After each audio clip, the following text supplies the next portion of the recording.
Hello Legitimates and welcome back. I am back in my sewing room. It has changed dramatically. I will do a walkthrough, but there's like 2 more things I need to fix before we do that.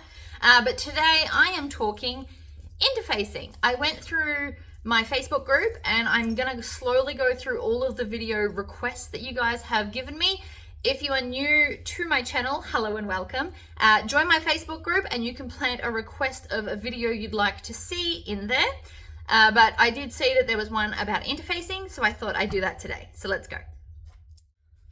Alright, so these are all the interfacings I have here right now. I've just got a piece of this because we don't need the whole roll.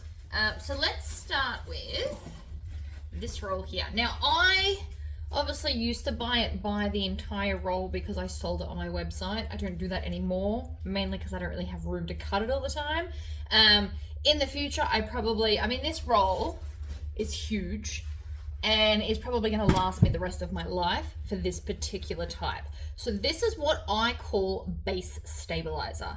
Now, if I get some scissors and just cut off a bit, right, it's super thick, almost like a cardboard. So if I bend that over, see how it still comes back? You can crease it, obviously, but it is quite thick. It's almost like a thick cardboard. It does have fusible, so I'm not sure if you can see that shininess on it, but that is the glue. I know you can see it kind of, I lost it. But, so there you go, that was cool. So that shininess is actually a layer of like glue that they spray onto it so that you would put that against the vinyl and then iron it down. Now, I only really use base stabilizer on the base. Very rarely do I put it anywhere else. Sometimes in an NCW wallet, I put like a half piece in the zipper section to make sure it's stiff. But generally speaking, that I always put on the bottom. So this, you could buy 1 meter of it and it will do like 15 bags. You really don't need very much of it, but it is crucial if you don't want to have a sagging bottom in your bag. I've never put double layer. I have thought about it once, but I do think it would be far too difficult to turn through. And you really have to iron it on well. So if you're using an iron, it's gonna take a really long time to heat it up enough and to make it stick. So I do recommend putting this on with a heat press. Both the pressure and the heat do help it to stick better. Because it's vinyl, the way I put it into a heat press is I would put a piece of Teflon stuff down, then I put the vinyl right sides down, this on top, then a Teflon sheet on top, and press it this way. That way you don't damage your vinyl and it will stick. If you ever try to do it the other way, you would need a cloth, but you run the risk of, if you've got a textured vinyl, you run the risk of smoothing it out or heating it up so much that some of it actually comes off. It like melts onto your Teflon sheet a little bit. So always this on top, closest to the heat, is the way I found it best. So this is what I classify as base stabilizer. It is similar and very similar to Decaville Heavy, just way cheaper.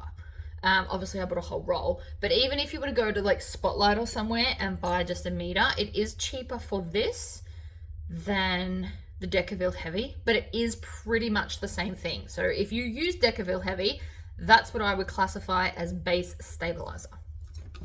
So that's that one. The next one here, now I don't use this very often. I mainly have it for lunch bags. So this is Inshul Bright. I'm pretty sure it's the actual brand. It might be off-brand, but that's okay. So what this is it's a fleece. One side's fluffier than the other. I always put the fluffy side against the fabric so that I'm not dealing with as much fluff when I'm sewing. So you can see this side, I don't know if you can tell in the camera, but this side is fluffier than this side. So to adhere this, I use a temporary basting spray on the fluffy side and then adhere it to the fabric so that the softer, less fluffy side is easier to sew through. Now this has you can hear it, it's crinkly, but it has a piece like of aluminium foil or aluminum, depending on where you live. We have the extra I, so it's aluminium in Australia. But it's got foil in it, which actually helps keep things either hot or cold. So for me personally, for bag making, it goes, this is actually cut out to be a Galumpus, which is one of my patterns. It is a kid-size lunchbox. I also use it in my pattern called the Cottywomple, which is a large adult-size lunchbox. But that's what I've got it for. It's also really good in oven mitts if you like to do some of that kind of sewing. I don't use it for anything else. I have considered putting it into like a H2O to go by Lynn's Handmade, because again, it keeps things cool. And even though most people these days have the insulated bottles, some people don't. So it would keep the drink cooler if you put this as your layer instead of just normal fleece. So that's what I use that for. This is my most used product of everything that I own. So this is what I call Hefty. Let's just cut a piece off. It's so much easier to use when it's not a whole roll. I do buy it by the roll. The rolls are usually about this thick. I go through this a lot quicker than the base stabilizer, because this basically goes on every main panel piece of fabric. So if it's cotton or polyester or whatever it is, even thin flimsy vinyl, I will iron this on the back. So you can see again, it's shiny. That's a layer of glue. Lots of people prefer sew in, each to their own. I like the iron in. I find that it just gives the fabric more strength as opposed to being two separate layers being fused to it. I personally find that better. I do know some people prefer the sew in where you just attach it to the edge, each to their own. But this is like a very thin cardboard, or a thick paper would be the best way to describe it. It is non-woven, so there's no pattern. It's literally just like a piece of paper with glue on the back. So I put this, and it doesn't tear very well either. So even though it's non-woven, it's not really ideal to come apart, which is fine. And I have made bags with this where I put it in the washing machine. I know bags are not meant to go in the washing machine, but I'm lazy. So as long as you do it on a cold wash, the heat won't actually make this come off the fabric. So another fun little tip for you. But this is what I put on all of my fabric bags on the outside. So usually I will put a layer of this on the fabric to make it stiffer. And then if I really want it to have structure, I will also add the bag foam. So the bag foam, this is all I've got left at the moment. I'm gonna need more soon. But the bag foam is also, for me, got glue on both sides. So it's rough. I don't know if you can hear that, but it's rough on both sides. And this will give structure to the bag. But the downside to foam is it will also make it a little bit thicker. So you need to be careful with your lining and really cut off that seam allowance when you sew. Otherwise, you're more likely to have a floppy, sloppy lining with the bag foam, because it just makes the outer that little bit bigger. So that's to think about. But for my Vixen bag, which is probably the most popular bag that I make, I put this on the fabric and then I'll put bag foam. So this will make the fabric stiff and less flimsy, and also more durable, in my opinion. It makes it much more durable. So I iron this on, and then the bag foam gives it the structure. I will one day make a bag, and I might do it soon actually, make a Vixen bag, and instead of using bag foam, use base stabilizer. But I can tell you right now, it will be binded and not turned through a hole because it'll be too thick, and I still might struggle because the base stabilizer will give it a beautiful shape, but it will not like to be turned through. Whereas this, because it's more flexible, is much easier to turn a bag through. You will also get a lot more wrinkles with this, but with a little mini iron, you can iron them out once the bag is complete. Also, because this is double-sided, you can iron the lining into the bag so that it doesn't flop around and sag. So the double-sided foam is really handy for that. But make sure you've got a Teflon sheet between your iron and this, otherwise your iron just gets gunked up. I've played that game a lot. So that's that. There are a few different brands of bag foam out there. In my opinion, all much of muchness. I know some people don't like to iron it in. I do, but again, personal preference. If you're not gonna iron it in, you will have to have it in the seam allowance as well, which means if you're on a domestic machine, it will be more tricky to sew because your seam allowances will be thicker. So that's another thought. If you're on a domestic machine, you'll probably want the iron-on and then cut it seam allowance, which is usually about 1/2 inch smaller on all edges, so that it won't be in your seams and it will still give the structure. It's also easier, sorry, I'm getting sidetracked, but it's also easier to add piping to the bag if you cut this within the seam allowance, because it's kind of like a guide as well.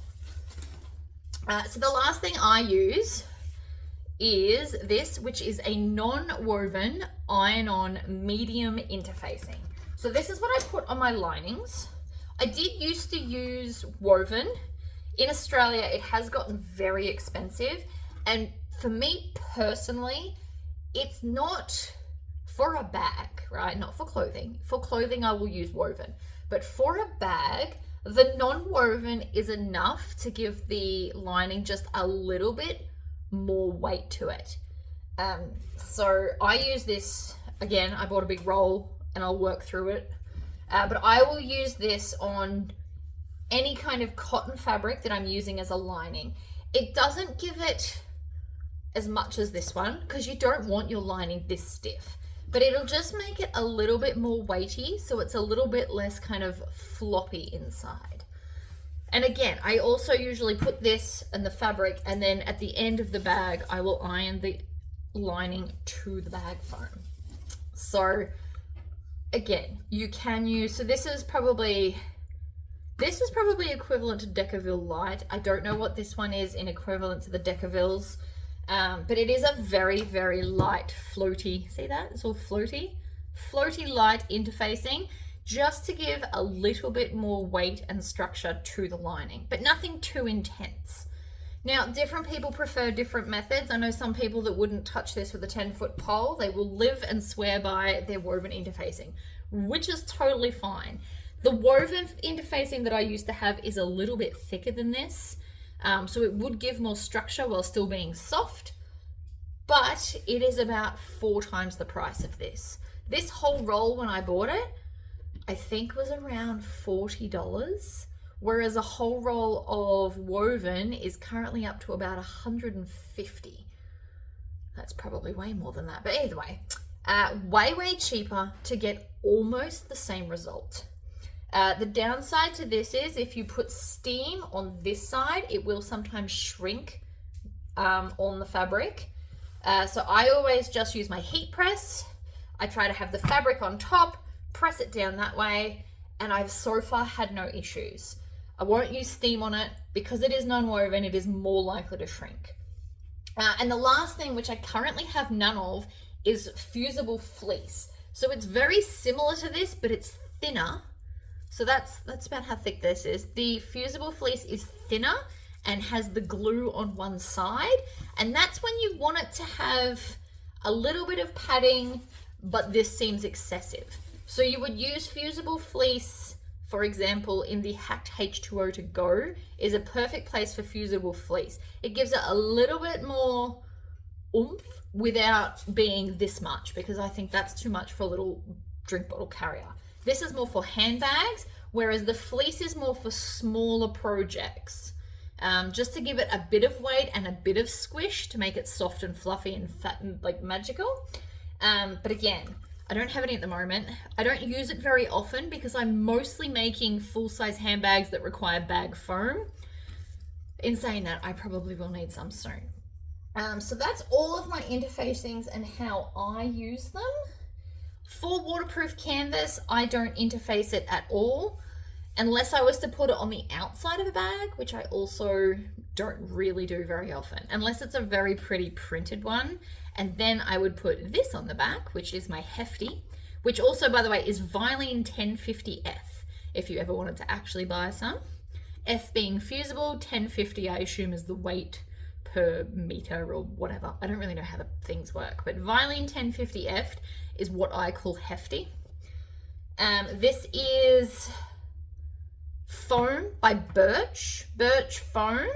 The fusible fleece I use is Birch padded. And then these are just a non-woven interfacing. This is not Birch brand, I don't think. It's like an off-brand one. Doesn't matter. And they all work pretty much the same, brand or not brand. So I hope that was helpful. in your decision to make your next bag, but try out different brands. You might personally find that something works better for your style of sewing than it does for me. You might get some of this and absolutely hate it, which is totally okay.